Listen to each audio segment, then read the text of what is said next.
Media సోదరులకు నా హృదయపూర్వక నమస్కారాలు తెలియజేస్తూ ఈరోజు మరి పెద్ద మొత్తం 35 లక్షల నిధులతోటి ఈరోజు మాకు సంజయ్ అన్న గారు భూమి పూజ చేయడం జరుగుతుంది.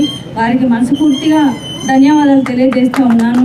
మాకు సంతోషంగా ఉంది సార్, ఎందుకంటే లాస్ట్ అయింది, మీకు ఇంకా జరుగుతుందో లేదో అని ఒక నిరాశ అవుతుందేమో అనుకున్నాం. ఈ సందర్భంలో మీరు అయినా కానీ నిధులు ముందుకు తీసుకొచ్చి మాకు భూమి పూజ చేయడం చాలా సంతోషంగా ఉంది. ఇంకా ఉన్నాయి, అవి కూడా త్వరలోనే చేస్తాను, మీరు నమ్మకం ఉంచండి అని మాకు సార్ నమ్మకం ఇవ్వడం కూడా జరిగింది. మీరంతా ఈ వార్డు ప్రజలను కోరుతూ ఉన్నాను, మా మీద సంజయ్ అన్న గారి మీద నమ్మకం ఉంచండి. ఖచ్చితంగా ఇంకా మిగిలిపోయినవి కొన్ని ఉన్నాయి. పెద్ద ఎత్తున రోడ్లు డ్రైన్స్ చేసుకోవడం జరిగింది మేము గెలిచిన దగ్గర నుంచి. అలాగే ఇప్పుడు కొన్ని ఉన్నాయి కాబట్టి అవి అన్నీ కూడా మరి వీళ్ళ లాస్ట్ అయింది, చేస్తారో లేదో అని మీరు అనుకోకండి. ఖచ్చితంగా జరుగుతుంది. మాకు సంజయ్ అన్న గారి మీద నమ్మకం ఉంది, వారు చేస్తాను, మీరు నమ్మకం ఉంచండి అని మాకు చెప్పడం కూడా జరుగుతూ ఉంది. అందుకే మీ అందరికీ కూడా నేను చెప్తా ఉన్నాను, మరి నమ్మకం ఉంచండి, ఇవి త్వరలోనే జరుగుతాయి పనులు. మరి ఆశ నిరాశ చేసుకోకుండా మా మీద నమ్మకం ఉంచండి, తప్పకుండా జరుగుతుంది. ఇక్కడికి విచ్చేసినందుకు ప్రతి ఒక్కరికి ధన్యవాదాలు తెలియజేస్తూ మరి అభివృద్ధి జరుగుతున్నందుకు మాకు సంతోషంగా ఉంది సార్. మీకు మనస్ఫూర్తిగా ధన్యవాదాలు తెలియజేస్తూ జై సంజయ్ అన్న. ఈ వార్డుకి ఇప్పటికే 1,76,00,000 నిధులు కేటాయిస్తే మరి 1,02,00,000 పనులు ఇప్పటికే అయిపోయినాయి. మరి ఈరోజు 35 లక్షలు ఫేజ్ 2 ఫేజ్ 3కి సంబంధించిన 35 లక్షలు కేటాయించి మరి భూమి పూజ చేయడం జరిగింది. దీనికి సంజయ్ అన్న గారి ఎంతగానో ప్రోత్సాహంతోనే ఈ పనులు ఇంత అభివృద్ధి చెందుతున్నాయి.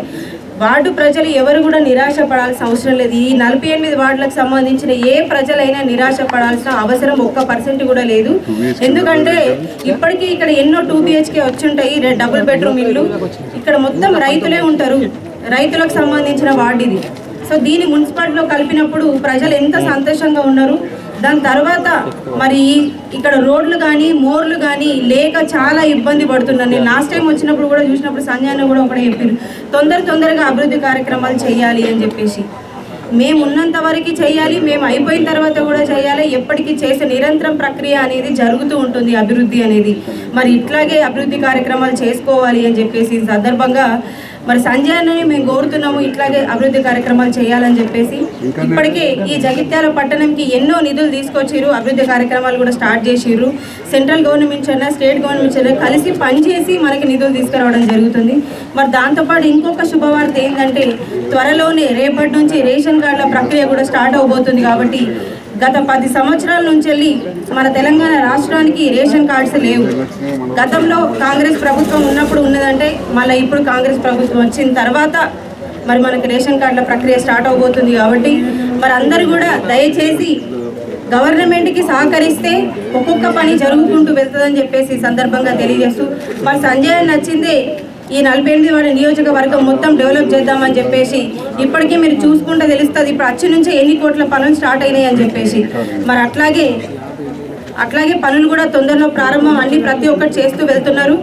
మరి అన్ని వార్డులలో పనులు తొందరగా పూర్తవుతాయి. ఎవ్వరు కూడా అధైర్యం పడవలసిన అవసరం లేదు, అందరి పనులు తొందరగా కంప్లీట్ అవుతాయని చెప్పేసి సందర్భంగా తెలియజేస్తూ మరి ఇట్లాగే అభివృద్ధి కార్యక్రమాలు చేయడానికి విచ్చేసిన సంజయ్ అన్నకి నిరంతరం ఎప్పుడు అభివృద్ధిలోనే ఉండాలి అని చెప్పేసి, పొద్దున్న లేస్తే ఏదో ఒక వార్డులో ఉండాలి, అభివృద్ధి కార్యక్రమం జరగాలని చెప్పేసి ప్రతిరోజు ఆలోచిస్తూ ఉంటారు. మరి ఆయన హృదయపూర్వక ధన్యవాదాలు తెలియజేస్తూ మరి ఇక్కడ ఆహ్వానించిన ప్రేమలతకు కానీ హృదయపూర్వక ధన్యవాదాలు తెలియజేస్తున్నాను. Thank you.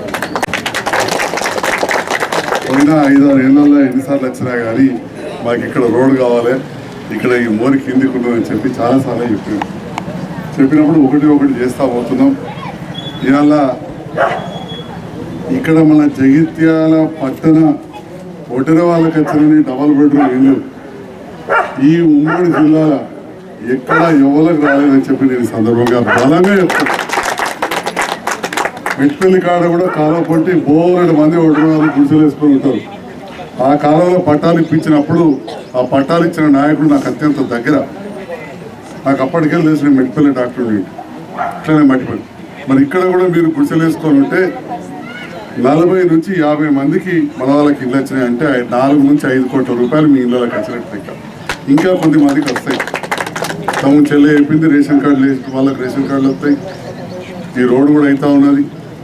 నా మీద నమ్మకం ఉంచి పక్క నియోజకవర్గాల్లో జిల్లాలైనా మెడికల్ కాలేజ్ అయినా అక్కడ ఎమ్మెల్యేలు ఓడిపోయారు చాలామంది. ఇక్కడ మీరు నన్ను గెలిపించారు. ఈ వాడకట్లా కూడా ఓటేసారు. రోడ్డు లేకున్నా కానీ మా సంజయ్ సార్ మళ్ళీ గెలిచొస్తాడు, మాకేస్తాడని చెప్పి మీరు వేసి ఇచ్చారు. వచ్చే వరకు ప్రభుత్వం పోయింది, పైసలు లేకుండే. 300 అంటారు పైసల కోసం వెళ్ళావు, పైసల కోసం వెళ్ళారు. పైసల కోసం భయపడికే ఇవాళ 35 లక్షల రూపాయల రోడ్డు ఇక్కడ ఎత్తున్నాం. మా 50 కుటుంబాలు, మా ఉడ్రవాళ్ళు కావచ్చు, మొత్తం 120 కుటుంబాలు, ఇంకా 20 మందికి వస్తాయి ఇల్లు ఉన్నాయి. దగ్గర 140 కుటుంబాలు అంటే ఒక 500 మంది ఇక్కడికి వెళ్ళి పేదవాళ్ళు నూకపల్లికి వస్తారు. మరి అక్కడ నీళ్ళు కావాలి, కరెంటు కావాలి, బాత్రూమ్ కావాలి. అవన్నిటికి కూడా దగ్గర 60-70 లక్షల రూపాయల కోట్ల అవసరం ఉంటుంది. అవన్నీ కూడా తీసుకొచ్చిన పైసలు. చాలామంది అనుకుంటారు నాకు లేనిదేంది, హైదరాబాద్ చుట్టే జాగలేదు, జైత్యాలంతరం వాళ్ళు కాదు. కాబట్టి ప్రజల కోసం ఇవాళ పనిచేస్తాం. ఎందుకంటే ప్రజలతో ఎన్నుకోబడ్డ వాళ్ళం. ప్రజల పైసలు మళ్ళీ ప్రజలకు ఎట్లా తీసుకురావాలని ఆలోచన చేయాలి. దీంట్లో భాగంగా అడిగినప్పుడు మీరు ఇదే అడిగారు. కానీ ఇవాళ ప్రభుత్వాలు కూడా ఆలోచిస్తే ఎంపీగా అరవింద్ గారిని గెలిపించారు. వారి సహకారం కూడా తీసుకొని ఈ మోతి చెరువు గలీజ్ కావద్దని చెప్పి 2,80,00,000 ఇప్పటికే మంజూరైనా అవి ఇంకెక్కువ కావాలని ప్రయత్నం చేస్తున్నామని చెప్పి చెడిపోకుండా 2,80,00,000 వచ్చినాయి. ఎందుకంటే వాగు పోయి మోరైపోయింది. ఇప్పుడు ధరూరు వాగు, గోవిందపల్లి వాగు పోయి మోరైపోయింది, పెద్ద నాల అయిపోయింది. దాన్ని ఎట్లా రక్షించాలి అని ఆలోచన చేస్తే అధికారులు 2,80,00,000 అంటారు, సాలే అని చెప్పి మళ్ళీ కూడా చెప్పడం జరిగింది. అవసరం పడితే మళ్ళీ ఈ నెలాఖరుకో వచ్చే నెలలో మళ్ళీ వేస్తారు ఢిల్లీకి. ఆ ఢిల్లీ ఎలక్షన్ అయినాక మళ్ళీ ఎంపీ గారిని, మంత్రి గారిని కలిసి వస్తాం. ఈ ప్రాంతం మంచిగా కావాలి, ప్రజలు కూడా సహకరించాలి. మీరందరూ కూడా ప్లాస్టిక్ వేరు, తడి చెత్త అంటే ఆకుకూరలో శాపత్తును వేరే వేయాలి. మోర్లలో ఒకటి పడేయద్దు. మనం ఇల్లు ఎట్లా సాఫ్ ఉంచుకుంటామో బయట కూడా సాఫ్ ఉంచుకోవాలి. ఉంచుకున్నప్పుడే మన ప్రాంతం అభివృద్ధి అవుతుంది. కొత్తగా కట్టుకునేటోళ్ళు ఇల్లు మీరు వెనకకి జరిగి కట్టుకోవాలి. ఇవన్నీ కూడా మనం పాటిస్తే మన ప్రాంతం జయించాలి, అభివృద్ధి అవుతుందని చెప్పి కూడా తెలియజేస్తూ, మరి ఆ నూకపల్లికి పోయే 120 కుటుంబాలు అంటే 500 మంది పోతారు. మా సత్యం కావచ్చు, ఈ ప్రాంత యువకులు కావచ్చు, అందరూ చెప్పాలి. అదేదో ఇప్పుడు ముప్పటి లెక్క అనాథ నూకపల్లి కాదు, అది మనం జగిత్యాల పట్టణంలో కలిపేస్తాం. గవర్నర్ గారు సంతకం అయిపోయింది.